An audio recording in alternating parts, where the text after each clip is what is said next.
Previously on the Project Umbrella podcast. Fucking hell. It's not going to be one of these quizzes, is it? Well, I got really nervous then when you said he has his special website. I thought you were going to mention the other one. Heartless bloody clone things. Fuck, what are they called? I swear to God, if this is how many light bulbs are in the RPD, I'm on the fence.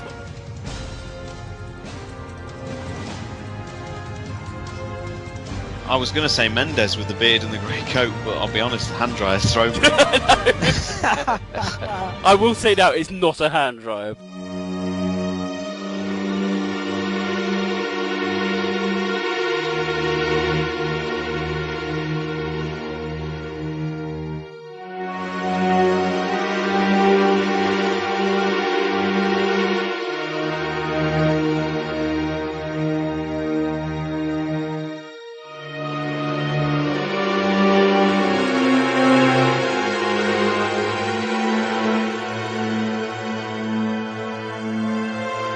Project Umbrella. Hello and welcome to episode 49 and the start of season 5 of the Project Umbrella podcast, welcoming every Biohazard fan into 2019, and here's hoping for some more Resident Evil announcements this year. I'm Nick, better known as Neptune, so let's see who's joining us today. He lives so far up north, all the criminals are Mr. Freeze. It's Batman. Hello there. Behold, a beret-wearing bioorganic weapon. It's Star Tyrant. Hello! And the realisation that we're talking to someone from the future. It's Romby. Hello. Coming up on today's podcast, we have a tiny bit of news, some site news, but mainly we're going to be previewing that small game coming out at the end of the month. What's it? Oh, yeah, that's right, the remake of Resident Evil 2. It's going to be our final preview, our final wishes and hopes and fears as well of the game before our big kind of review towards the end of the month. And of course, this podcast will end with the brand new edition of Neptune's Biohazard Quiz. Listen out for the new music. Right, so we will start with some news.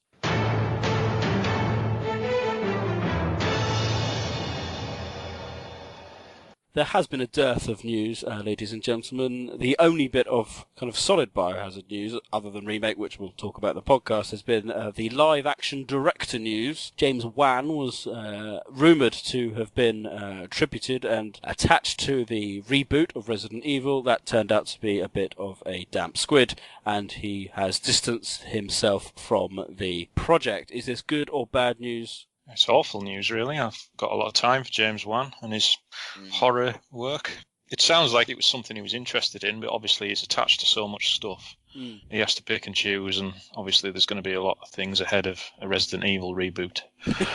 One would hope so, anyway. Given his work, I mean, that's the thing, especially considering what's just been going. I mean, his last few movies especially have just been huge. So, like, exactly he can pick and choose anyway, like, what he wants to be doing, given budgets and freedom and so forth. I thought it was more interesting that there was writers on board, and the writers were like, oh, yes, blah, blah, James Wan, blah, blah, and it's like, oh, clearly you were just talking complete horseshit. Like, there is a first draft of the script done, isn't there? That's what they said, but he was talking about Wan being involved with it. It's like, clearly not. I don't think he's actually had a screenplay made, so his script will obviously get rewritten by someone else, I imagine. But he said he was inspired by Resident Evil 7. I don't think it was based on Resident Evil 7, but inspired by it. So hopefully that means it'll be a bit more of a horror thing. Greg Russo, is it? Yeah, we will see. But you're probably right. It'll probably get rewritten by someone else, and then someone else, and then by the end we'll have computers and laser hallways. I do wonder if fundamentally they should give it a bit more time. I mean, I think the world is still coming to terms with how awful the franchise was towards the end. Do we need to suddenly have another title thrown at us? I don't know. And no one's particularly excited about it, so...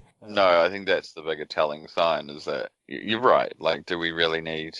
Like, what, 3 years, 4 years after the last one, by the time they rebooted one came out, do we really need it that quickly? No. Well, wasn't it announced like a week after the final chapter hit? I swear they were already talking about it before it even came out. Have you seen any of the director's films? Johannes Roberts, I'm just looking at it now. He did 47 Meters Down. Oh, that's supposed to be quite good, wasn't it? I think they've all got quite low ratings, though, aren't they, on Rotten Tomatoes and things? As a box office of 61 million from a budget of 5 million. Really? Well, Yeah. that would be considered successful, Yeah. but not like blockbuster successful, obviously. Financially, that would be successful. Well, we'll see how it all unfolds, so keep your eyes open.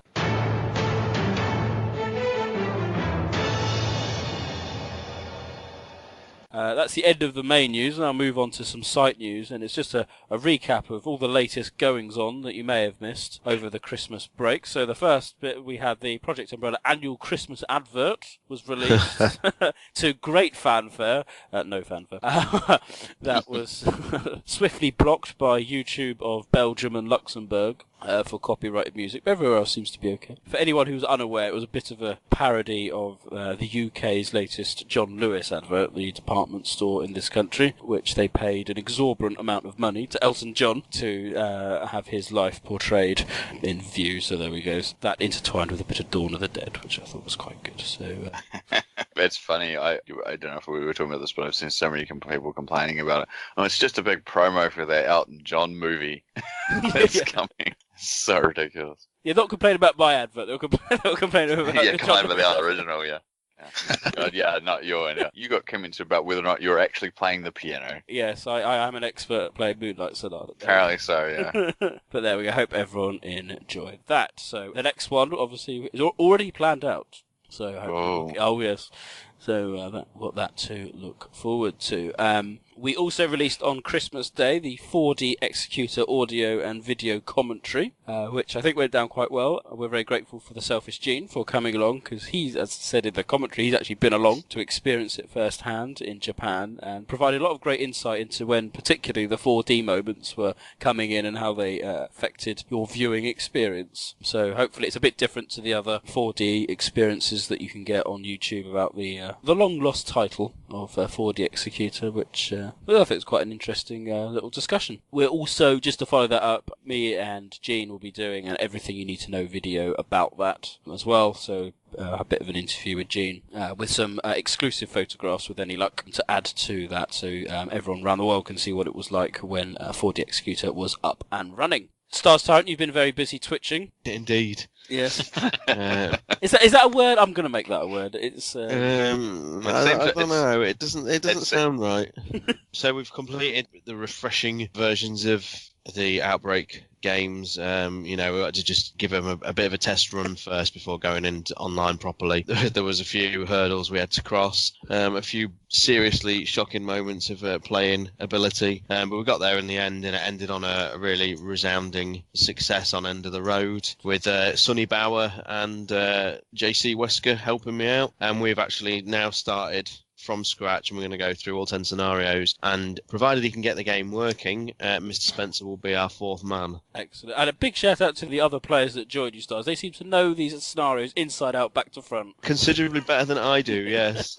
I think I'll be doing a Resident Evil 2 one before the remake's release, and I'll be using the Source Next version. So if you've not had a chance to check that version out, it's well worth looking at, because the FMV sequences look amazing on it. They're better than any console version, so it's well worth a look. Oh, well, that's good. That's lots to look forward to, and that kind of ties in nicely to our little what's coming up in 2019. So we've got more audio commentaries. The first is going to be on Apocalypse, which we're going to be doing.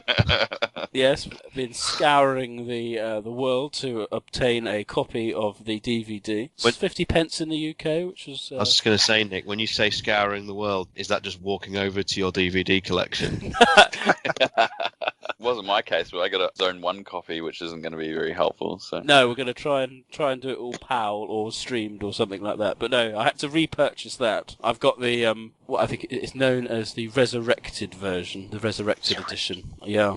So who knows? It's got a special teaser for Extinction on it as an extra. So that's exciting. Apocalypse is so terrible.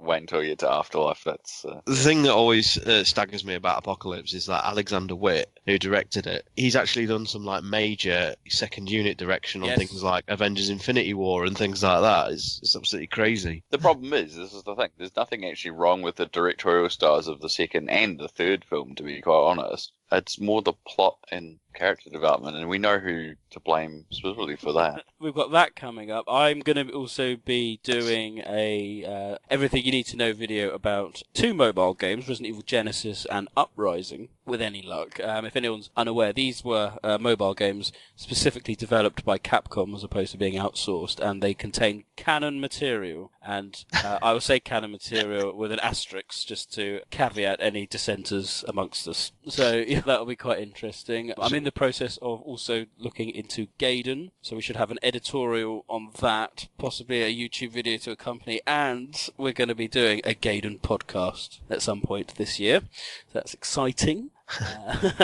We're also going to be, with any luck, doing a Operation Raccoon City stream / playthrough / what the hell is this? Again, I've had to go repurchase Operation Raccoon City. You know I sold it for 99p. What do you mean? You saw the evidence and had to go buy it. How much did you have to buy it back for? £3.50. So you already had a £2 loss over your original purchase of it to begin with. And I had to drive about 14-mile round trip just to get it. It wasn't my local petrol. Hero. The petrol. So there we go. Deserve a medal for that one. I know. Anyway, and then finally, Batman is doing a secret project. I will say no more. Any predicted date on that, Batman? Hopefully maybe Easter time. Oh, wow, quite early. Oh, great. So keep your eyes and ears open for that. I personally had a little sneak preview. It's amazing. So that is all the site news for now. We now turn our attention to the main focal point of today's podcast. It's our final preview of the Resident Evil 2 remake. I want to find out what's happening here. She's the one at Umbrella responsible for unleashing the virus. Seems to be evolving much faster than expected. You gotta be kidding me. God only knows what's down here. What the hell? It'll be all over Let me soon. go! I'll get you, you fucker! Yeah! Sherry, I'm coming! I'm not handing over anything! Oh, Jesus Christ! Who's that? You don't know what you're up The whole against. place is coming down. Damn good idea.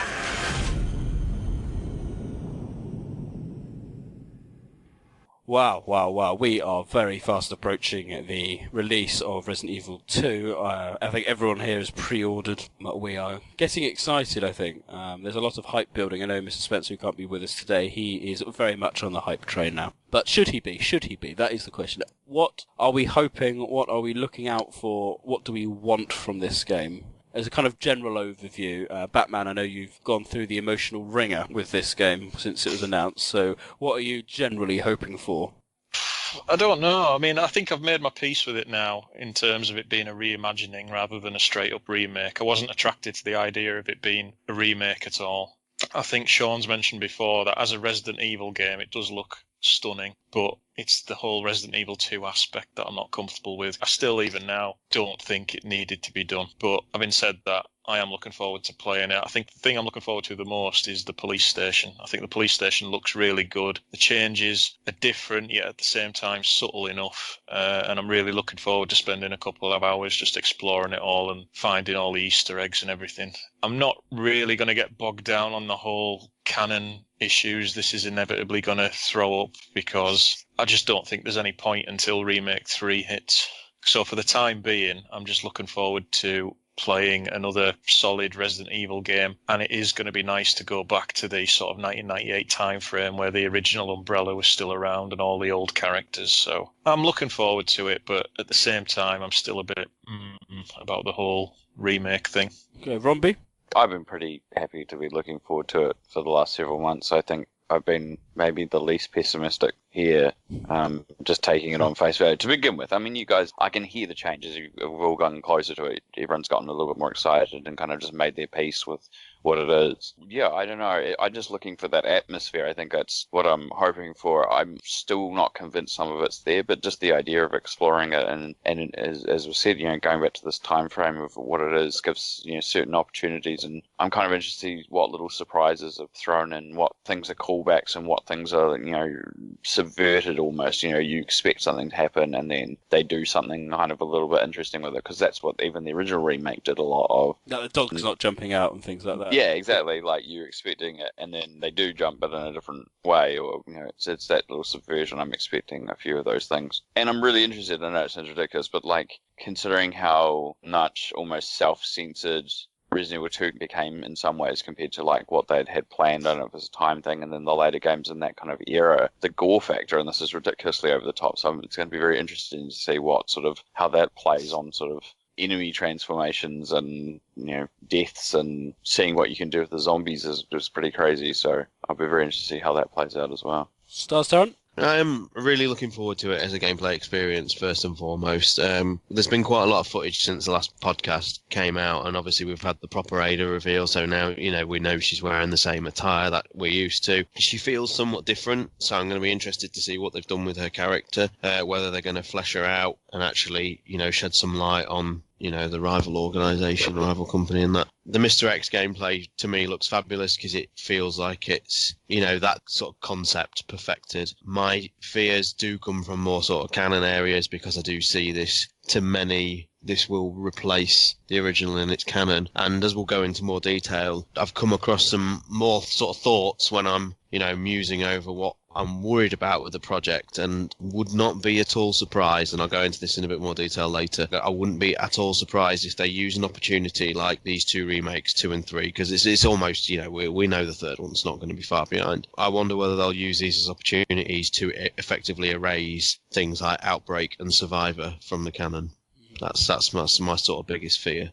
Absolutely, and I think I was quite vocal last time we kind of just discussed it. I wasn't happy about what they're doing, and I kind of maintain that view. I personally find it a complete waste of resources, and I'd rather see new storylines being progressed, especially if at this point in time we're still unclear as to its general status in the storyline. If it's just a reimagining, then for me the only way I'd be interested in it is if it's like a recollection by either Sherry or Leon sitting on a psychiatrist's couch, a bit like in Silent Hill, Shattered Memories, that type of thing. Otherwise, like you guys have said, it looks absolutely brilliant. I love the Resident Evil engine that was developed for 7, and I think that can be hopefully successfully implemented with this kind of over-the-shoulder Resident Evil 4 look. We shall see. I love the exploration that was forced upon you in Resident Evil 7, and I hope that is transferred to Resident Evil 2. I hope you are rewarded for looking carefully like you were in that game. So it's exciting, and I think it's going to be odd, because I think a lot of fans, for example, will say, when talking about Resident Evil 4, will say,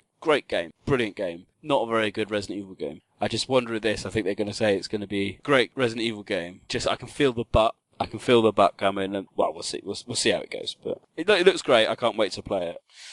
Right. So one thing, Stars, you raised was that we've had a lot more footage since the last podcast about Ada, and we can kind of talk about the general graphical upgrade, if you like, of the RPD and the characterizations and things like that. Batman, you mentioned as well about how great the RPD is looking, and I put that down a lot to the lighting and the shadow, or the lack of lighting. I think it really does give that kind of creepy atmosphere that you're hoping for in an abandoned art museum / police station. Absolutely, and we've talked before that they've tweaked the layout and seemingly made things, a bit more realistic with the amendments they've done to the interrogation rooms, and obviously the changes in the main hall, even though I think we all said we preferred the iconic look of the original. The changes they have made with the placement of the reception desk and the stairs do make more sense for a functioning police station. The only maybe criticism I've got from the footage I've watched, I haven't watched it all, is in a lot of places the police station's very, very dark. A bit too dark, but I'm hoping, like in the East Corridor, for example, I think there's a fuse box,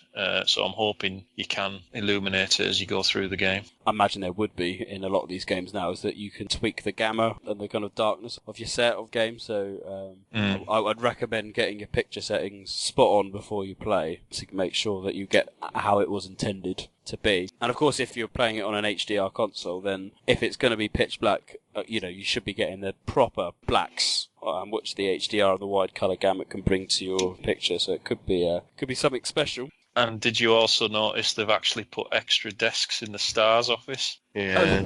So they've all got a desk.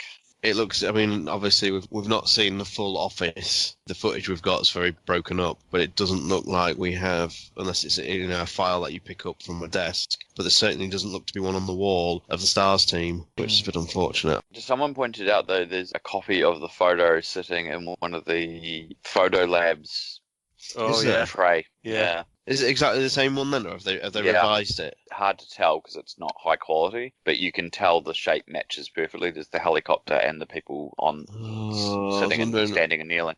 I was really quite looking forward to like an updated version with like a Zero Edward on there, and it isn't saying that there isn't somewhere else, that you won't see it somewhere else, but someone's at least noticed that. That was the other thing, because it was a real funny little thing as well, that on Jill's desk is the photo frame, which in the original, now it's a dog. Someone was like, Jill's boyfriend is a dog? Like, just assuming it was his boyfriend or something. I will say, I'm trying not to be negative, but the Stars office changes are like one of the first things that I've been like, because I just saw the Stars office as so iconic. Yes.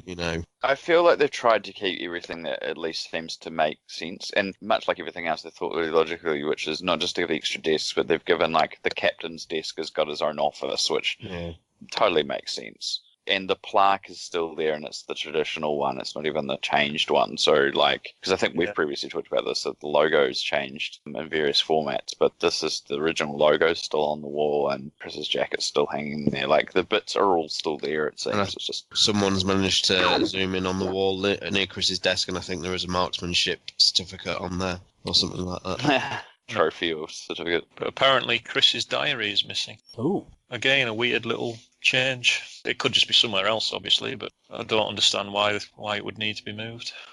So in terms of, we've had the Ada reveal, we were concerned about, she was a bit obvious in her spy role in her kind of trench coat, but we've seen that underneath that, she is sporting her bitch in the red dress type attire, and she looks good. I think you can tell it's obviously Ada, in terms of appearance-wise, and I'm hoping that we get a bit more information about who she's working for at this point. There's a good opportunity they won't resist bringing in Wesker. I'm pretty convinced of it. Well, she seems oddly forthcoming this time round. I think Ada's the biggest problem I've got in terms of the characters so far, because it just seems completely out of character that she's like telling Leon that she's a spy and like, oh yeah, I'm after Umbrella because they create bioweapons and this is Annette Birkin and I need to stop her, and anything else you want to know. It's just completely different and it doesn't fit with how she's later portrayed in 4 and 6 at all. And that's consistent to how how she was in the original game, which she didn't say a hell of a lot. And it built up that affection, didn't it, over time? She was so dismissive, but Leon was, absolutely, I'm going to help you, I like you, that type of thing. And no matter what she did, he continued to support her, and then by the end, she was quite, oh yeah, he's a nice guy. The fact that in the original, she obviously uses the cover story, and I was like, this could be really easily expanded on here, where she continues to expand on that cover story, and it does get mentioned, but then, immediately she's just like, as John said, just like going straight forward to like, oh, I'm a spy, an Umbrella, and blah, blah, blah. It's just like, oh, what's the point of having a cover story? Like, You got me. I stand corrected, guys. The Stars photo is behind Wesker's desk, which is where it was in the original. It was on the wall beside his it's desk, actually stood in a frame this time, and it's next to a file that Claire picks up in the footage I watch. But interestingly, the footage cuts, so you can't actually see what the file is. It just jumps. So maybe that's something they've had to cut out. So no spoilers. And just the only other thing about Ada is I'm not a fan of her little X-ray pen thing she's got. Oh, I know, yeah. You know where it's going. Batman device. I do know where it's going, guys, and we all know where it's going. Are you looking forward to the Tyrant being dispatched by a lipstick? Absolutely. It's what, 1998. Umbrella's pretty high tech, and whoever Wesker's working for, they're going to be pretty high tech. They've, cloning has been pretty much perfected by weapons, so they're allowed a bit of advanced tech. Resident Evil has always had technology that I think some filmmakers call it 10 minutes in the future. And I don't mind that, but it's just, I don't know, there's just certain devices in the series, and Operation Raccoon City's really guilty for it, for just having it's really bad for that. Ridiculous tech. And I just see Ada's as the same sort of, I mean, not that a woman who can use a rappel gun like Spider-Man is any more plausible, but, Yeah, but there's a slight reality of a rappel gun it's existing. it's that comfortability of pushing it that's slightly a bit too far. Like if she had something that looked really low tech and you didn't see how it was connected, like how you see this kind of almost see-through appearance of it, people probably would give it a bit more of a pass. It's the fact that it looks so high tech and it seems a little bit too far-fetched. That's the disconnect, I think. We'll see. It's one of those things, and in terms of the giving it a pass, you always give it a pass in terms of the end of boss monster gun that's just happened to be invented for some reason. That's always been a pass. The anti-T Veronica gun, which was oddly invented. The anti-TG gun, which was oddly invented. That kind of thing. You go, fine. You'll let them have that one. But we'll see how the in-game tech goes. But the difference there is, and this is kind of what I was trying to say, is that it stretches into the realms of the plausible in the sense that you think, well, maybe if you create something, you want to create something that destroys it. So therefore, that's the justification that gives you the pass for it. You know what I mean? Yeah. Like, if the gun's going to stop something with that as a monster or whatever, then its invention kind of is necessitated. What form that takes could be a gun, it could be something else, but it kind of is justified. But like something that's kind of far-fetched, like we all have to completely say that the thing that Ada's using is purely to make her gameplay section have almost like this quasi-puzzle element, but it's also like, I don't know if you've seen the footage, but she's trying to open something while being attacked. Like, it's obviously purely for a gameplay point. And if that's the case over time, you kind of start to forgive it because you go, well, it's about the gameplay. It's not really about the high-tech technology, really. We'll see. What I wanted to touch upon as well is the general photorealistic look of the faces of the characters now, and whether they are, from what we've seen, are they portraying their respective characters. Obviously, this first crept up in Resident Evil 7, and the endless debates about whether Redfield was Chris Redfield, and it turned out it was. It still doesn't really look like Chris, but I think by the end of Not a Hero, you kind of felt that it was Chris. I did, anyway. I don't think Leon and Claire look anything like Leon and Claire, personally, and I think there are some shots of Claire, she looks more like Sheva than she does Claire, but from what you've seen, are you feeling that they've got the right characterization of them? Well, they're recognisable, I think, which is what's important. I mean, as soon as you see a picture of Leon, you're going to know it's Leon, whereas when you first saw Chris, you'd say that's definitely not Chris. I don't know. I'm not. I didn't think Leon looked anything like Leon. Well, I think he does. If I saw a picture of this character and I didn't know what game it was, I would have guessed it was Leon, just from the hair. The hair is iconic to Leon, yeah. But his costume is mostly unchanged. He has two costumes, is the thing, yeah. Yeah. If you saw, let's just say, for example, way back early in 2018, there was a leak from Capcom and there was no game that was assigned to it. It was just an image, and it was the reimagined Claire. I don't know if I'd have looked at that and thought that's Claire Redfield. I think it would be circumstantial. If I knew it was a leak from Capcom and I had enough of an inkling based maybe not just on the look, but if the costume, then maybe I would guess. But you're right, yeah. If it was just a headshot or maybe not. It's just, if she'd been in the RE2 costume, then again, that costume's iconic. Ada's a bit more... Ada's not really that changed, to be honest. She looks the most like as she's been in other games. I think that's interesting. I mean, I want to say across the board, they've tried, I guess, as a response to this whole Chris thing, maybe, that they've tried to find, because obviously it's all based on actual people, people as close to an approximate of what they want. Which, if that's the case, then they've done really, really well in this game compared. Like, the fact that we don't turn around and go, yeah, that doesn't look anything like that character. Like the situation with Chris. I mean, I do think Annette looks and both feels like a completely different character now. There's nothing in there, personally, for me, that reminds me of the character. But then I felt the same in Darkside, even though she still looked like Annette. I felt like the characterization for her was way off in Darkside.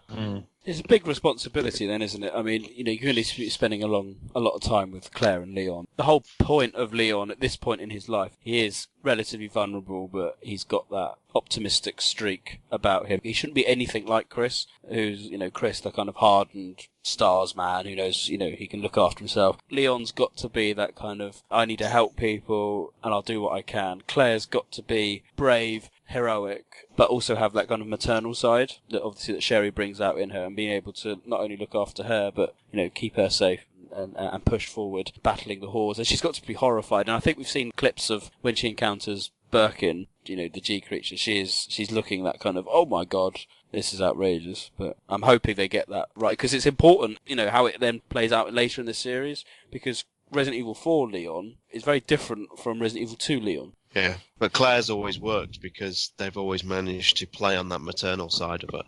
They have, yeah. Even with the, sad loss of Alison Court in Revelations 2, because she's acting as sort of like a motherly figure to Moira, I still felt they were able to make her feel like the same character in many ways, because it threw back to the early Claire in Degeneration when she's looking after Ronnie, things like that. It's a big job for them to be able to do it, and this game is so beloved, and the characters are so beloved, they've got to nail it. Whereas if they're going to do Remake 3, there's not a great affiliation to Nikolai, certainly not Carlos. They could have a little bit of fun with him. I'll put it out now, though, Capcom, if you're listening. Fans are already getting on board for a Fallout if you dare to not use Julia Voth as Jill in a 3 remake. God, I've already seen it on the forums. Yes, yeah, absolutely. But they can have a bit more fun with 3, I think, because as long as they get Jill right, they've only kind of got that. Whereas Resident Evil 2 is so perfectly written and cast, and the characterizations are so ingrained in people. Yeah, I agree. Big job on their hands. It's interesting you brought up, though, about Leon needing to be a different character to Chris, because I do believe it was you, Nick, in a conversation we had a couple of weeks ago regarding the changed background to Leon, because he's not this sort of flawed, or I've overslept because I'm drunk and I'm late for my first day or whatever. Now he's actually... I was broken up with my girlfriend, yeah. Yeah. It's been rewritten in the remake, hasn't it? That he now actively seeks out going to Raccoon City to help and be a bit of a hero. He doesn't hear because he doesn't hear anything. He was supposed to get a call back for his start date and he never did. And when he tries to contact them, he can't get through, so he just goes there to find out what's going on. I don't mind. I think they can play on that angle as going, I want to be a hero, but then if they're going to do that, I think they're going to need him to face the reality and the horror of the situation and kind of play on that as well. The one bit that stayed consistent in the original was that he read about the murders in Raccoon and requested to be put there. But yeah, people have been really complaining about this on the internet is because they just felt like it was quite a human touch that, almost your fate intervened. And if he hadn't done that and then had gone, he may have been killed or been there a day or two earlier in the outbreak or when it was more severe, and he wouldn't have met Claire and he wouldn't have been a person who has ended up surviving Raccoon City. And so it's like, I kind of see why people are getting frustrated with that change, because it changes a big part of why he's even there. So, and again, it seems such an unnecessary change as well. I don't understand, what the rewritten story will add. I like what you just said. Isn't like the opening text of Scenario B when you play it something about like in Destiny they meet or something like that? Yeah. I can't remember what it says, but it alludes to the fact that it's through chance and fate that these two people have met. I hope it's just not to get a consistent view with how he is in, say, 6, because by 6, he is indistinguishable from Chris, except apart from his Ada obsession. And Chris's drinking problem, which then becomes Leon's drinking problem in the animated. Well, I've been quietly impressed with from what I've seen of Leon so far. He does come across as naive and a rookie, because, like you said, we're so used to him sort of blindly throwing a grenade over his shoulder and winking at the camera and then speeding off on his bike. He likes to say Jesus Christ a lot in this. I mean, a few people have complained about the way he talks to himself when he's walking around, which, again, I've not watched it, or also I've not really seen that. But the scenes where he's with Marvin in particular, you can tell he's looking a bit completely overawed by the experience. And that's good. Yeah. Talking to yourself is like, I think I would be doing that if I was in a situation. You're almost calming yourself saying, what the fuck's going on here? And then you're like, I'm going to get around the corner, I'm going to do this and do that. You're going to be with you as a player. Ethan was a bit like that. Some of the most hilarious moments in the original game when Leon is frustrated with Ada just fucking off all the time. Yeah. To which he often gives, the audience a little line of frustration. Why doesn't anyone ever listen to me? That kind of thing. Be interesting as well to see how they end it. I mean, Resident Evil 2 always ended with a bit of a cliffhanger. They escaped, of course, but the city continued to suffer onwards. Raccoon City stood for another couple of days. But I wonder if they are going to do Remake 3, whether they're going to hint it in the kind of end credits, like escaped on the train or something like that, and then they'll go, 2 days later, the city was bombed, and I really wouldn't be surprised if it ends with like a very obvious confirmation of Remake 3. Yeah. Yeah, or a cut back to the city and an appearance of Jill or something. Yeah. Or if you could just hear the Nemesis somewhere going, stars. That would be awesome, though, wouldn't it? That would be You don't have to see him. No, just... No, it would be good. But I almost don't want to see what they're going to do with the Nemesis after seeing how relentlessly the tyrant pursues you now.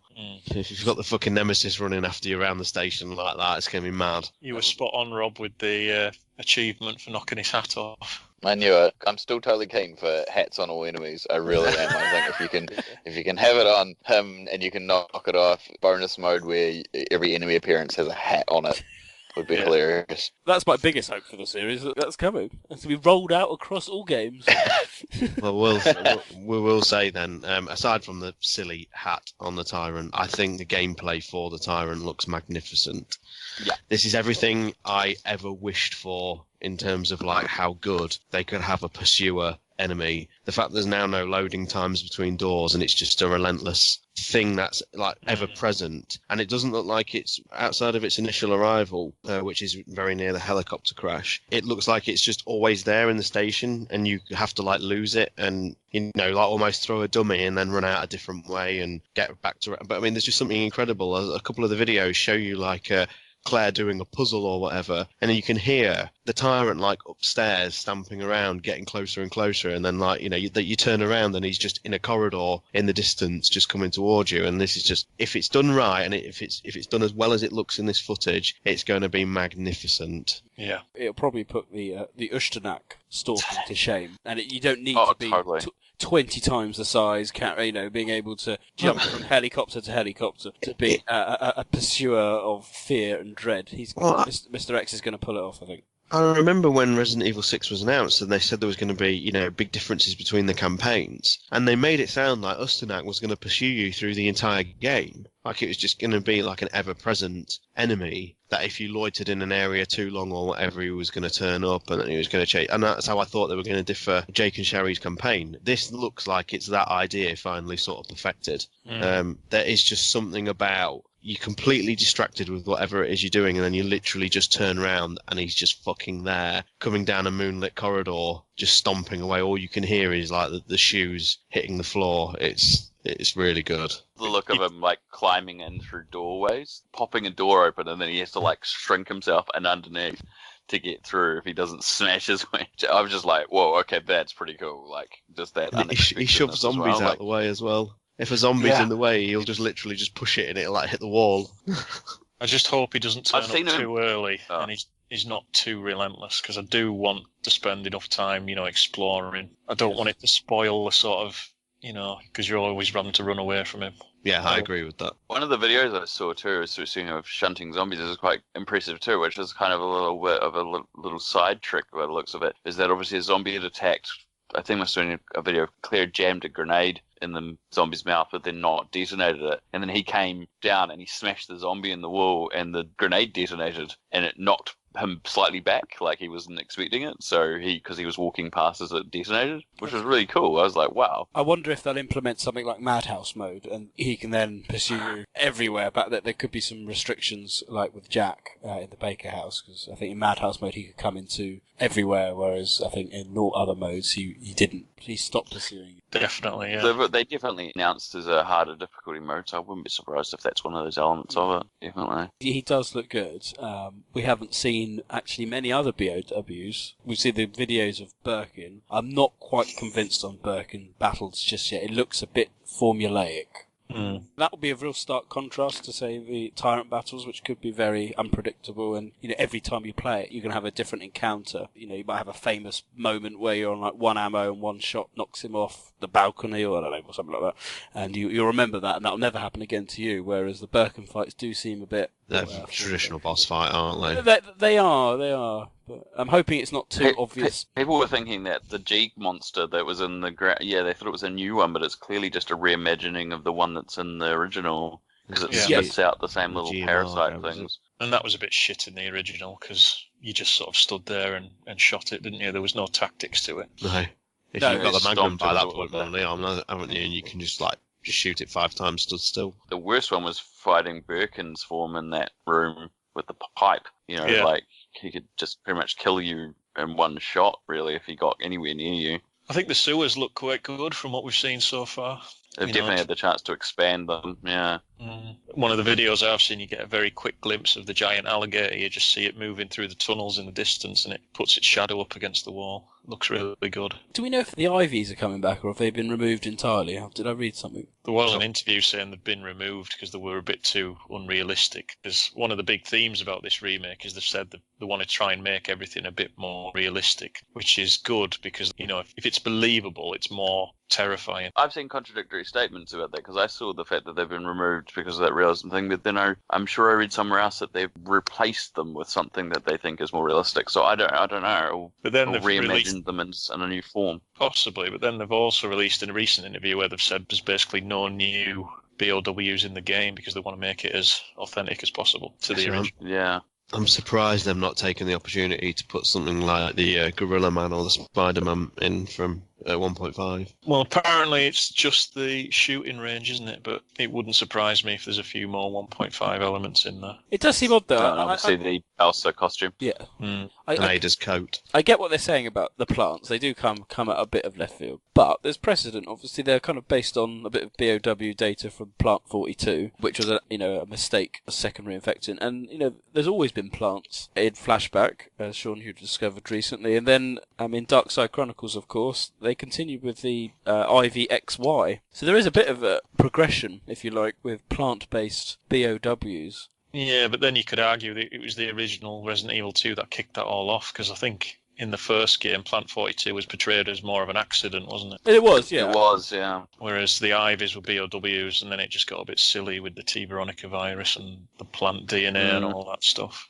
We'll see. So I think that leads us on to the thorny question of the storyline, because we've got a new area coming up with the orphanage, which I don't have a problem at all with new areas being introduced. Batman, you think this is going to replace the sewage treatment plant? No, I said that. Oh, did you say that? Sorry. Yeah. And I wouldn't have an issue with that because we've talked before about the issues with the geography there. But it seems to be a new subplot in relation to, I don't know if you've noticed the opening Chief Irons cutscene. Obviously, they've changed his role completely. Sherry actually drops the pendant with the G-Virus in it, and Claire picks it up, which is obviously completely contradictory to the original. And I think he takes Sherry to the orphanage and locks her up, and then phones Claire because he needs to get the pendant back. Wow. Do we think we're going to see zombie children? Absolutely not.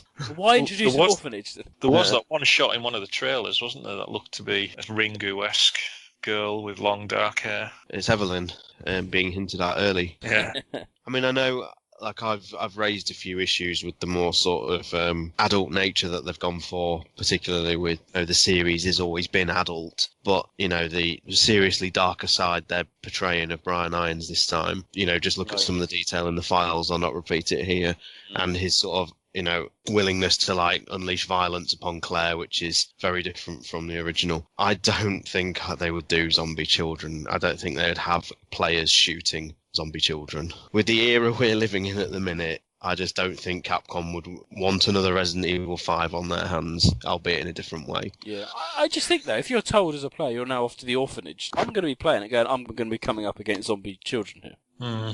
I think it's just going to be more of an abandoned, puzzle-heavy like they area. Got them out, yeah. Yeah. I'm sure they can make some reason as to why there was no one in there. And I'm sure there'll be more new areas. I mean, we've talked before about how short the original game is. It's police station, sewers, and then you're more or less at the lab. And all the media Capcom have released so far pretty much covers the police station to the sewers. So I'm sure there's a lot more we've yet to see. And if the orphanage is exclusive to Claire's scenario, then Liam obviously have some sort of equivalent. Yes. Haven't they shown some footage of Ada in the orphanage though as well? Oh, I don't know. I've not seen that. I think so. I'm pretty sure she goes there in one of the screenshots I've seen. What we haven't talked about is the lab, because we haven't seen anything from the lab. They're keeping that very much under wraps. I think we discussed it recently about the lab itself has huge implications on the rest of the series. Go there in Outbreak and in 2 and in 0 as well. Here's a scenario for you then, Nick. Go on then. It loads up. The electronic doors open up, and before you is the lab from Orc. It wouldn't surprise me, I wouldn't be surprised in the slightest if we see that big lobby with the couches and the umbrella plasma screens on the wall. It wouldn't surprise me in the slightest. And the same with the massive foundry, because that was in Dark Side Chronicles first, and then it was copy and pasted into Orc, and it was obviously never in the original. But to be honest, the original lab wasn't great, in my opinion. So I'm not really bothered if they change the lab. I'd like to think they would keep the marshalling yard and the train turntable exactly the same. Because even though this is a remake, it still has to correspond with Resident Evil 0 before it. Then the bottom bit And as well. and the arrival area probably Yeah. has to stay relatively the same with Yeah. the little security office and all that. But Yeah. the rest of the lab could pretty much be reimagined, and it wouldn't be a big issue. But if they do keep it faithful to the original, it'll be very interesting to see if you can go down to the extra floors that were added for below freezing point. I always really like the lab in Resident Evil 2. But I'll be alone putting my hand up there saying... I didn't not like it. It was just completely nonsensical the way he had Oh, to... yeah. But I love that about this series, though. I think what you're saying, though, Bats, is that you're treading very much into wishful thinking territory as to, I hope it links up with this particular point of Outbreak. I hope that we have the broken window from Nemesis. I hope we have, all... Well, not necessarily that, but obviously, yes, this is a remake, it's reimagining, but it's still set after Resident Evil 0, which is canon, so the marshalling yard at the very least, and like you said, the lab entrance bit has to correspond with that, surely. The thing that makes the most sense out of all of this, though, is you go back to our original comments about things being more realistic, means that the more absurd parts of the lab layout that don't kind of correspond and couldn't be really used as a lab are more likely to be the things that are going to be tackled. Because they have been for the RPD already, like what we've seen, like what we're talking about with the desk and the layout, as far as access ways and so forth, and more bathrooms. And I hope they keep the iconic bit in the little control room underneath where Wesker and Birkin are, where Mr. X smashes the camera. Yes. That was so good in the original, I kind of hope they recreate that. I think they will. It's just interesting. I think we've discussed it as well before, that perhaps there's going to be a timeline shift. You're going to have 0, 1, and then 2/3, and then you can carry on with the kind of original route, and then perhaps this goes off in a new direction, then diverges back at a different game. Different game maybe at 4. As you said, the test will be whether this links up with 0, because if it doesn't link up even with 0, then it's so on its own. Yeah. It'd be a complete reimagining. Just someone's going, what would I do if I wanted to make Resident Evil 2? This is how I would do it, without any due care towards the other games. But we know they are caring because they've hinted at Rita and things like that, so they're obviously slightly aware of previous games. So it'd be interesting to see what they do. This leads on to the point I made earlier on then. I wouldn't be at all surprised if we see in this game, like when you get down to the labs and you get a file that gives you a new history and background for how the Tyrant program exists. I could see them using this game as a way of saying this is like the new canon now, and in this canon Survivor doesn't exist, because it's an easy way for them to not have to consider a re-release of Survivor. Because the thing is, if they introduce a file, and it might surprise us, you never know, you might get a file in the labs which says like information on the Tyrant, and it might say Tyrants are provided from a mass production plant on Sheena Island. I can't imagine they'll do that, because people who maybe don't follow the series as close as we do are going to sit there and go, well, what the fuck's Sheena Island? The same way they may inevitably do when they play 0. But this is a good opportunity to sort of neaten up the series and streamline the actual sort of active titles. Well, yeah, I mean, again, in an ideal world, when Tyrants dropped in on the RPD, I want to see Sergei Vladimir. Well, yeah. But yeah. That's not going to happen. That'll be another thing swept under the rug. Yeah, you want to see Sergei Vladimir, be wandering around and suddenly see a random Russian agent taking the UMF-L13 or whatever it is from Birkin's dad. Yeah, but then, this is a Capcom that put in bloody Resident Evil 7 an Alyssa Ashcroft reference. So, I don't know. And brought back HCF as well. Yeah. Maybe they'll take the Outbreak approach with it. Maybe they will create a new backstory for the Tyrants for this particular game, but they'll still reference Sheena Island. So they'll say, yeah, we're changing it, but Sheena Island still exists in this universe, which corresponds with this game sitting alongside the original Resident Evil 2 as an alternative experience rather than directly replacing it. Yeah. It's going to be so interesting. It's going to raise a lot of debate. When you play through Resident Evil 7, it was, how does this connect to the rest of the series? Because it looks such a departure. I can't understand how it's going to. This is just going to be a case of, I'm going to be playing through it, scrutinising every poster on the wall, every, bit of information on a desk. It's probably going to take me about 15 hours to finish. If it's still a shortened experience, like something like 7 is, it's going to take me hours to finish it, because I'm just going to be looking for details.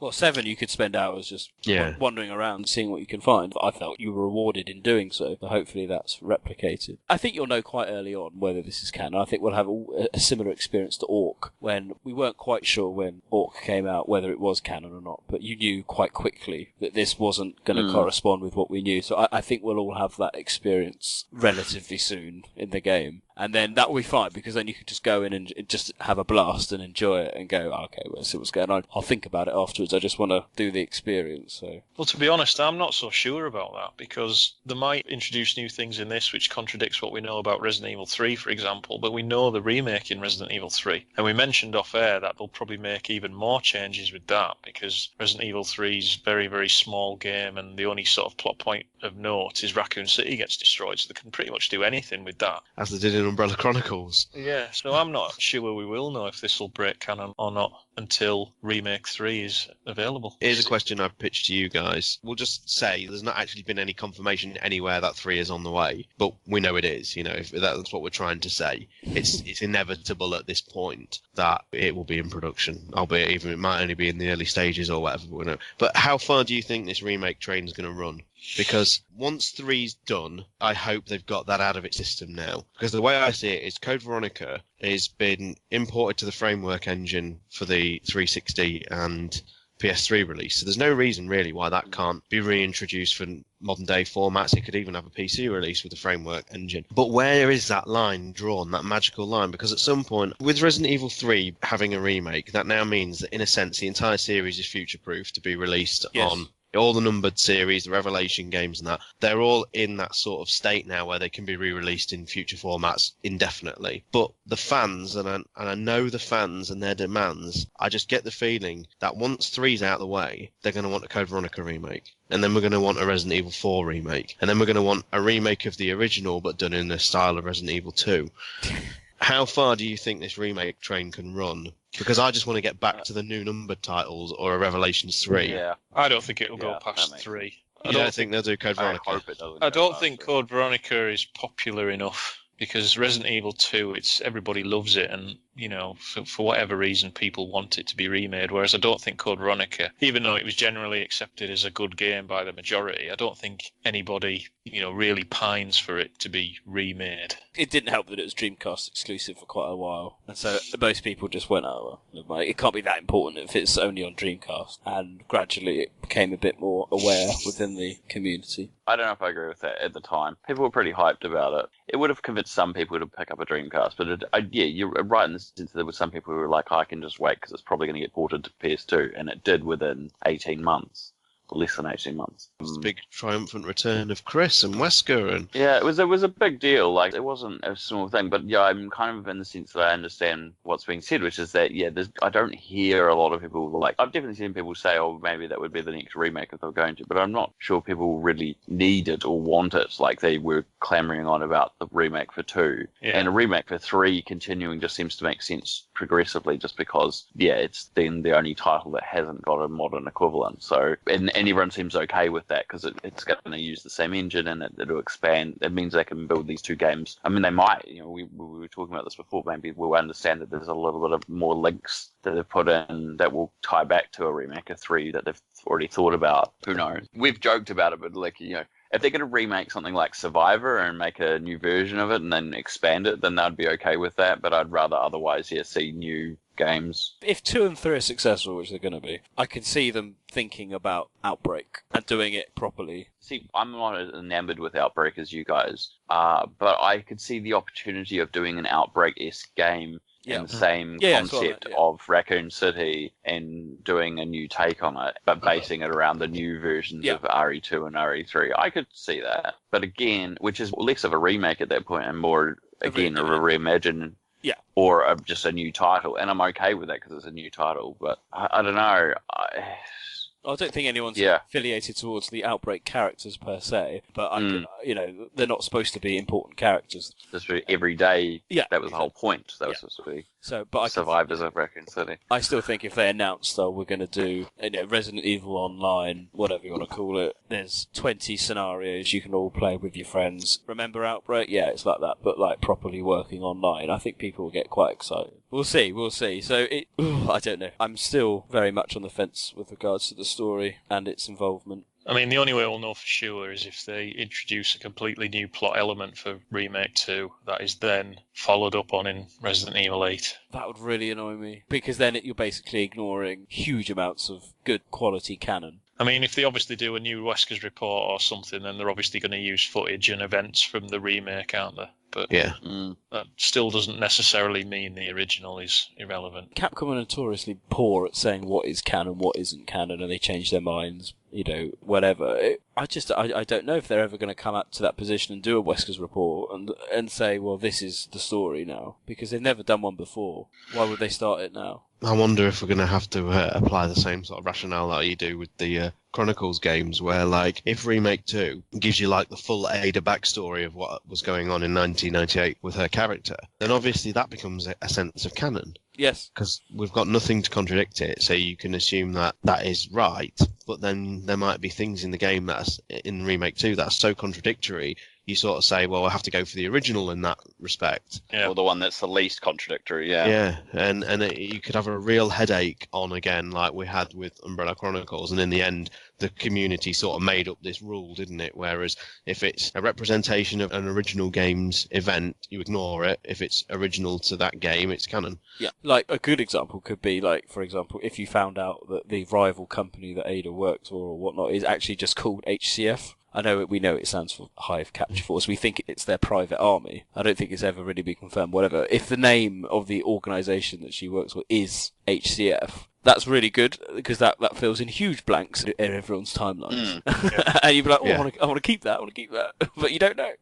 But we'll see. One last thing on the canonicity thing. I think all the major plot points will remain the same. You know, Ada will fake a death, Sherry will still get infected, Leon, Claire, and Sherry will escape together, Brian Irons and Ben will still die. Yeah, I think you're right. I mean, you look at the little bits. I mean, even how we know, obviously, the meet-up at the start is very similar. Petrol station, convenience kind of area. Sherry dropping the pendant, the scenario, how it's surrounding it has slightly changed, but it's still the same thing. I totally think all the main beats and all the big moments are all expected to relatively line up. They might change. The setups will be different, but I think there's certain things that just have to happen. Specific events may vary. That kind of.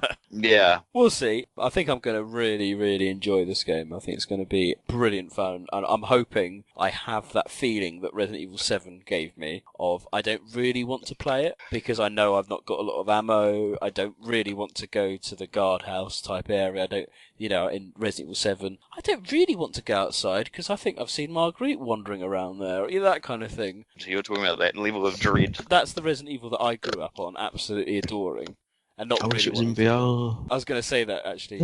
It seems odd that this game isn't in VR or have a VR mode. They tried. They've said that they tried all the different camera angles. They tried VR to see if it would work and didn't as far as what they're trying to do. So at least you can be understanding that they at least were thinking about it. And it's surprising, that's probably a big challenge because I'm pretty sure internally Capcom must have been really happy, like the shareholders and the management must have been really happy at the response to the VR in Resident Evil 7. Because it's constantly touted as one of the better big VR releases, and you'd think immediately the management would you have to make it VR because it helped sell copies. So the fact that they've kind of put their foot down and said it doesn't really work in VR is probably a big deal. Yeah. Right, we do have a call-in. Selfish Gene is making another appearance on the podcast, bless him. So let's listen to what he's got to say, his final preview for Resident Evil 2 Remake.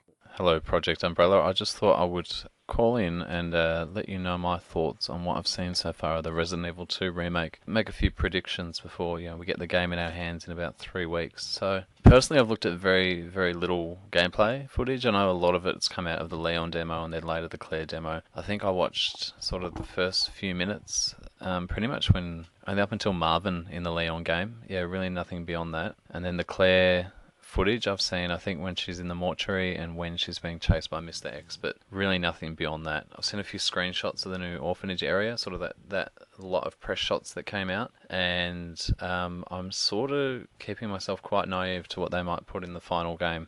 Yeah, I'm hoping to be quite surprised by it all. The predictions I make are coming from that perspective. So, some of the things I'm worried about maybe have already been answered, and people might know about that. So, sorry if I'm not making a lot of sense. It's the things that sort of worry me about the game. I should say at the beginning, I'm cautiously optimistic. I'm not too bothered by a lot of the changes that they've made in the game, because, you know, like, I can always just go back and play one of the many ports of the original Resident Evil 2, and it's timeless, it's classic, it's never a chore to play, and I love it to bits. It's beautiful. One thing I actually really like is that they've committed to the changes they've made. So, like, you know, given that they're going to change the RPD layout, they're changing it up heaps and really making it really interesting for, you know, people who've played the original. Given they've changed the perspective from the original, it looks like they're playing to the strengths of a third-person perspective. So they're not trying to please everybody, and I think because of this conviction, they kind of are pleasing everybody. They're making it, you know, they're giving older fans something, and I really like that. I'm confident that the people making this sort of know enough about the original and how it sort of works as a game to make it a really excellent game. Another thing that concerns me a little bit, I suppose, is the DLC scenario, but I must say Resident Evil 7 sort of allayed my fears in that regard, in that had the free Not a Hero chapter, and all the other ancillary chapters were entirely optional, really, from a gameplay point of view. Story-wise, I guess there was little bits which were fun. Most thing I'm worried about is the Fourth Survivor and the Tofu Survivor being walled off as paid DLCs. Capcom may have said something about that already. I just don't know. Yeah, I think sort of Capcom from last generation were quite heinous with the kilobyte unlock for the Versus mode in Mercenaries in Resident Evil 5. They charged, I can't remember how much anymore, for that on-disc DLC, which was quite scandalous at the time. And this generation, you know, compared to the loot boxes and things that sort of plague other titles, Capcom seem to be, you know, quite reasonable, I guess, in my regard, given that we've got DLC is a thing in the world now. The one thing I have seen is like an objective overlay that says, you know, return to the main hall, or, you know, I forget exactly what it said, but, you know, it sort of had in the top corner, you know, telling you where to go next, what your sort of mission is. I'm just hoping that sort of short-term goal-driven gameplay can be turned off, and we can just be dumped in the RPD and say, okay, I'm just going to try and open all the doors, see where they go, see if I find an item, and maybe I'll see somewhere that item will fit, or I'll see a socket and think, oh, I'll have to find something that fits in there and come back later, which has been lost in recent games. I think, based on what I've seen, the inventory management will be really limited and tame compared to the older titles, where you did have to think about what you picked up and what you carried and how much health you carry forward in the game, and things, and also how you approach zones in the game. Like, I know Resident Evil 3, you know, with the cable car, you know, you've got to get the oil and the additive and I think the spark plug and the cable. You know, now when I play it, I just carry all three at once, which takes up a lot of my inventory. But I remember when I first played it, I'd take them one at a time, so I'd have more health and ammo. Even though I was going across the same areas multiple times, it was slower, but it was just sort of how I played. But I don't think we'll see that. I think you've got a bigger inventory, and I just think if they go more action route where you've got more ammo, I think, yeah, it's hard to tell. But then the enemies I've seen so far look really tough to bring down, so and maybe you have to avoid combat. I don't know. I'd love to be surprised where there is quite a lot of inventory management, but it speaks to an older style of game, which I don't know how people enjoy as much anymore. The other thing, I think something that will bug me a lot is if and when the game forgets its setting. So Resident Evil 2 set in September 1998, and when it came out, it was actually set in the future. And then it was always sort of a contemporary game. But I think as Resident Evil games came out, and Outbreak and the Chronicles games are really guilty of this, that they sort of seem to be made in the present rather than a very concrete 1998. So you see things like, well, Ada's, you know, gadgets and gimmicks, and, you know, in the labs in Outbreak and Chronicles 2, it's just really sort of, you know, things from the mid to late 2000s that just sort of crept back into this 1998 setting. And I'm just hoping that 1998's far enough away that we really do have this sense of setting that I think was lost in a lot of those games there, and that's probably why they've been a bit forgettable. And I don't know, the 90s somewhat in vogue now as a setting, you know, like you know, Stranger Things has done for the 80s. Could we see the 90s as a place to set a movie or something? I don't know. One final prediction, I think. About 2 days before the game drops, Capcom will put out a launch trailer, like they always do, and it will reveal way too much, like they always do, and sort of spoil everything, like they always seem to have done. Like, it'll probably show the final boss and ultimate cinematics as well. So I'm sort of going to go incommunicado for about that week before the game drops.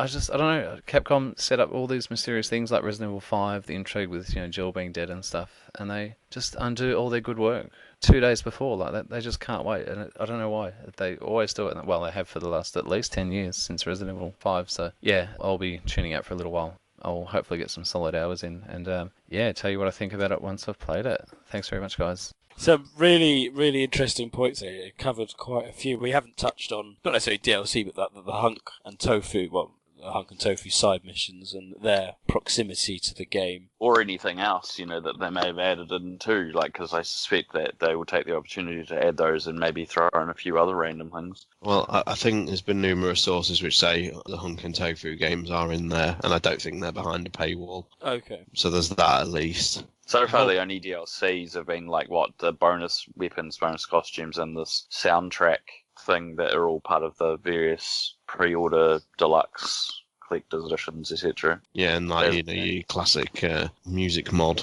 I could also see Hunk's mission having to battle Birkin. I hope to God they explain where he's been for a week. They might change the date on that. They may well change the date. He talks about inventory management, and one of the things that when the sort of extended gameplay previews came out, and they obviously let journalists and websites play the game, there was nearly a unanimous sort of thing that ran through a lot of the previews, in that if you go through the game with the intention of killing every zombie, you run out of ammo really, really fast. So it seems that the emphasis in this is to incapacitate more than remove. So you actually see in a lot of the gameplay footage that came out from a lot of sites, they're actually just taking a zombie's leg out, but actually leaving it alive. Which is a very interesting way of playing it. Usually you are used to either dodging altogether and not even wasting a single bullet, or, you use that ammo to remove. So that, this is going to be a bit more of an interesting way of playing if you've actually got to actively wing them to slow them down and things like that. And I think that ties into some of the changes they've made with the layout by adding extra corridors and putting extra doors in the room, so you can sort of choose your route around the station. If there's 3 zombies waiting in one corridor, you'll obviously go a different way. That's exactly what I was going to say. It's to do with the way that the rooms are laid out, even the spatial awareness of it too, just how certain bits get narrower or wider as well, in the sense that they can have zombies in places where you can't dodge them. You don't have that choice, but you could in fact, take out a leg and knock it back so that you could quickly run past, which is definitely, it's a way of making it more interesting for sure. I think what also Gene mentioned about that kind of freedom to explore and not have that overlay, mission type style, get back here, do that. I get that entirely. We've always spoken about how the original games, they are linear, but they never felt linear because of the fact that you could go to quite a huge area and you could explore, and as Gene mentioned, you would note, right, well I need the spade key here, and I'll carry on, that kind of thing. He's right. You wouldn't want to necessarily be told, now go to the east corridor, now go to the RPD room, or the stars room, and you'd be like, you want to kind of do it in your own way, and then you get your own kind of unique experience. And one thing I saw in some of the trailers, in the demo, was that shutter, I think, in the main hall. I'm worried because it's my biggest complaint about Revelations, is that they become far too linear. Even Revelations 2 is a bit guilty of it, which was a bit more open plan, is that they have these shutters areas that shut down and you can't go back. And I don't like that. I want to go back. It was hilarious that in Resident Evil 6, it gave you an option to turn off all of the HUD, which included where you needed to go, and yet all that game is in a sense is a corridor. That's sort of, there is such a single way you can go, so it's completely irrelevant whether you've got the HUD on or off. And I hope, judging from the Claire footage of escaping the tyrant and things like that, the police station does look open-ended. Yeah. And in that sense, that's really excited, because honestly, guys, when was the last time we had a true hub? Yeah.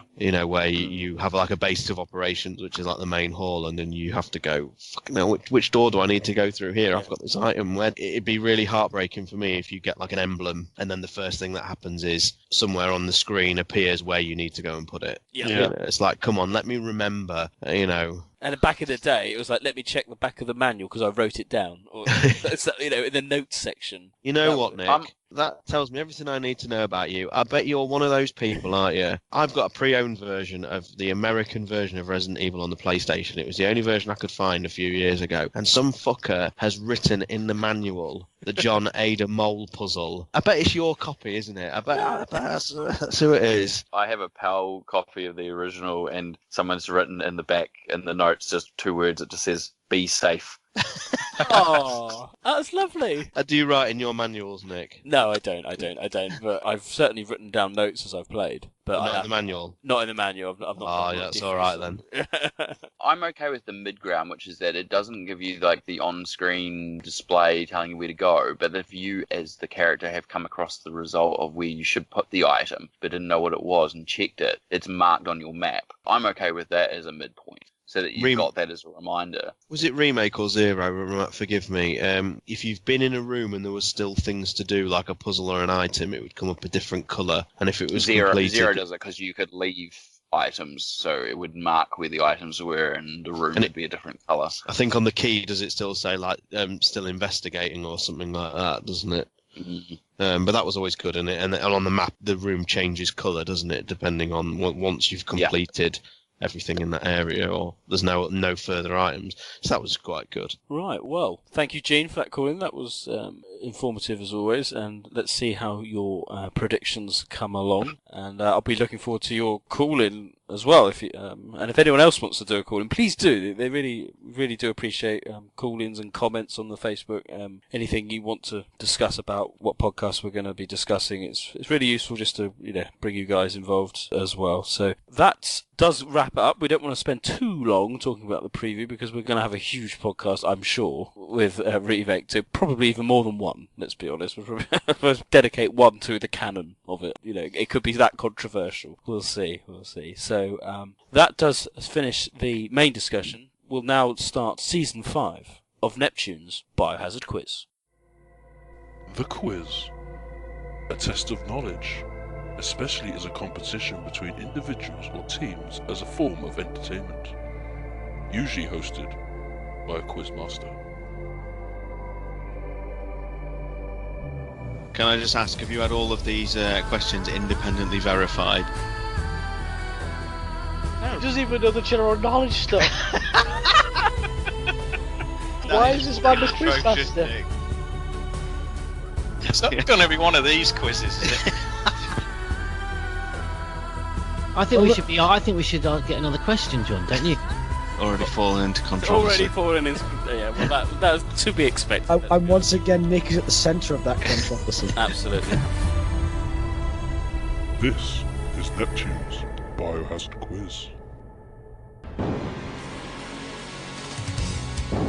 Batman.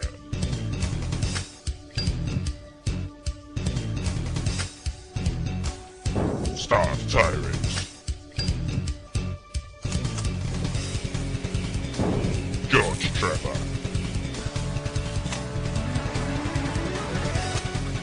Robbie McGregor. Mr. Spencer.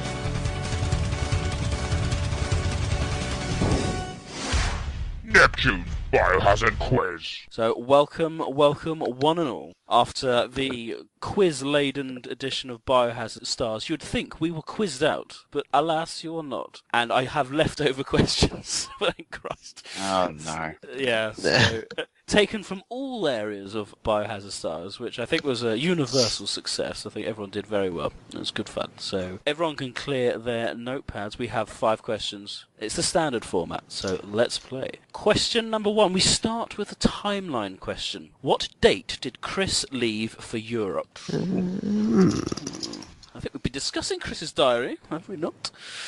Oh, we have. We have, so let's have that date. Question number 2. Who is the character model used as the operator in the Mercenaries?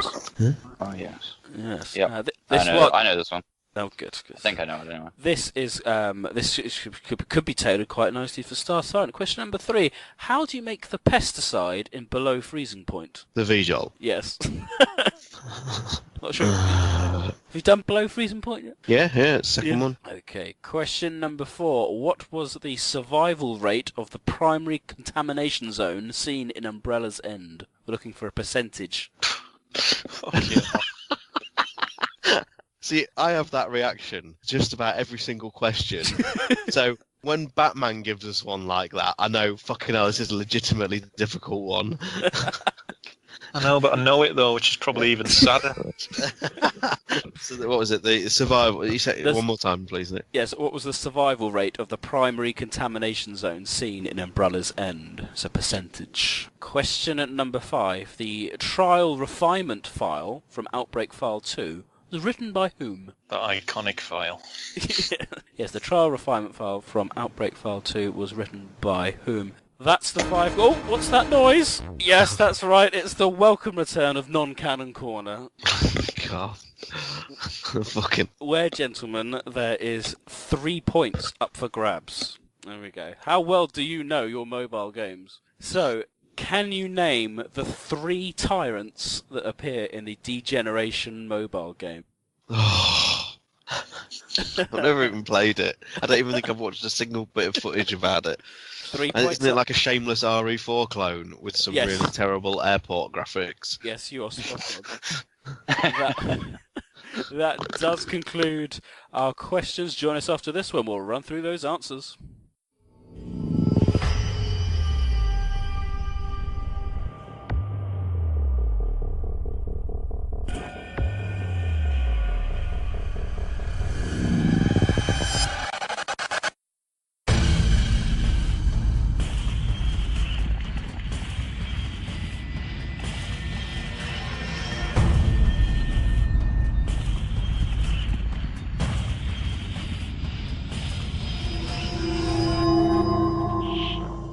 So we start with question number 1. That was the timeline question. What date did Chris leave for Europe? Batman, we'll start with you. August 24th, 1998. August 24th. What did you put, Stars Tyrant? August 24th, 1998. And Rob? I put after August 24th, 1998. Yes, August 24th, 1998 was the answer I was looking for. Points all round. Well done. Very good. Not everyone gets a timeline question straight off the bat, but there we go. Question number 2 was who was the character model that was used as the operator in The Mercenaries? Rob, you sounded confident on this one. Brian Irons. Okay, Stars Tyrant, who did you put? It's Brian Irons, but his face is obscured. Batman, who did you put? Yep, Brian Irons. Oh, there we go. Look at this, 2 out of 2 from everyone. Correct. Question number 3. How do you make the pesticide / V-Jolt in below freezing point? Batman. Oh, it's something. Yes, it is. Bongo. I don't know. 004 and 007 equals V-Jolt, something like that. You are correct. It is something like that. Stars Tyrant? I believe by the time you play that game, someone's already kindly mixed most of them for you. So I believe, and I hope I've got this right, it's UMB 03 and 17, and you add them both to get V-Jolt. Okay, Romb? I have no idea. Can't remember. No answer. I'm going to give half a point to Stars Tyrant. I have 20 plus 3, and then you add the VP. Because what? V-Jolt is 20. I'm going to have to check this out, Nick. 20? Controversy. Once you hit 20, it becomes V-Jolt. Does it? Okay. I don't think there is. I'm going to have to check them out. Definitely not Bongo then. Yeah, I'll just quickly say, carry on. You can correct me, it's fine. It says so in the opening introduction of the quiz. We need to start a new series with controversy, so... Why break a habit of a lifetime? Right, question number 4. What was the survival rate of the primary contamination zone seen in Umbrella's End? We're looking for a percentage. Batman thought he knew, so we might leave him till the end. Rob, what's your percentage? I took a complete stab in the dark and said like 17. I have no idea. Stars Tyrant? I just went for a guess at 3. 3%. Batman? I think it's 2. Oh. It is 2. Well done. Way too high. 4 stars. One off. Fine. Question number 5 was the trial refinement file from Outbreak 2 was written by whom? Romby, did you know this one? No, I don't know the Outbreak games at all, so these questions... That's 2 of our regular podcasters, you and George. Don't. Part of it was the fact that the first game, the PAL version, wasn't online, and the online support here in New Zealand was absolutely dire, and I just didn't really like them that much. Batman, did you know who this was written by? If it's the one I'm thinking of, I think it is an Umbrella researcher called Michael Jenkins. Stars Tyrant? I had no idea, so I just put Carter. A point to Batman. It is Michael Jenkins. Right. Well done. Is he brother to Peter Jenkins? He is. Is he? No. Stars, have you confirmed? Kind of. You do collect UMB3. Yep. But it's VP17, and you add them together and you get VJolt. I think that's close enough. Yeah, so it's my bad then. So yeah. So well done. So a point there to Stars Tyrant. So the final scores after the 5 questions: Batman has 4 out of 5, Stars has 3, and Rob has 2. But it all can change as we enter non-canon corner. 3 points up for grabs. It's a ridiculous question. It's fucking nonsense. Have you even played this game, Nick? I have actually. Yeah, I had it on. It's a funny game. You play it horizontally on your phone, and then the controls is this weird iPhone analog stick on the screen. It's very odd. Again, it's one of the only Resident Evil games based on a different media. That's never happened before. So, in D-Generation, there are 3 tyrants that appear as bosses. Which ones are they? Start with Rob first, because he needs the points. I have no idea. I know of this game on the mobiles. I remember seeing it, but never played it. So, no idea. Oh, you can have a guess at some tyrants. Gosh, I don't know. It could be anything. I don't know. No, I'm not even going to bother. Oh, you've got to have a guess. Just even need the numbers. Just tell me what games they're from, because they're all from different games. Okay. I'm going to say Prototype and 2. Yeah, no, I have no idea. I'm not even that motivated.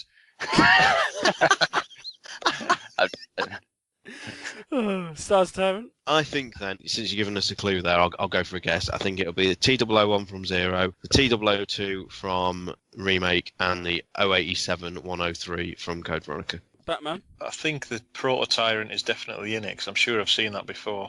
And I'll say the T002 and T103. Wow, interesting. Between you, you've got the answers. The answers are Tyrant T001, so the Proto-Tyrant, the T103 from Resident Evil 2, and the 103/078 from Code Veronica. Everyone gets 2 points apiece, so no one did any better or worse. It was a total waste of time having non-canon corner. But didn't we learn something today? And that's the most important thing. So the final scores on the doors. Batman has 6 points, Stars Tyrant has 5 points, and Romby has 4 points. So congratulations, Batman. I think I may have said T087 as well, didn't I?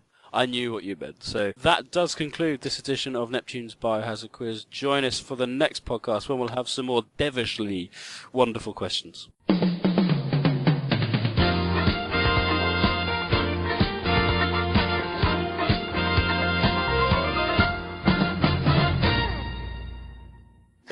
I'm so not motivated today. I'm so not motivated. Thank you, everyone, for listening to the podcast. I hope that's whetted your appetite for Resident Evil 2 Remake, if it needed any more whetting, which I doubt it did. But, we aim to serve, we aim to please. So next time, our next podcast is likely to be the big one, the Resident Evil 2 Remake. We are hoping to get that recorded first week of February for an early release as possible, because we all want to sit down and play it and then report back where we thought was great, maybe less great, what we didn't like, what we didn't like, and then everyone give a review. So we really want people to be able to do an MP3 call-in. That can go to our email address is pupodcast@hotmail.com.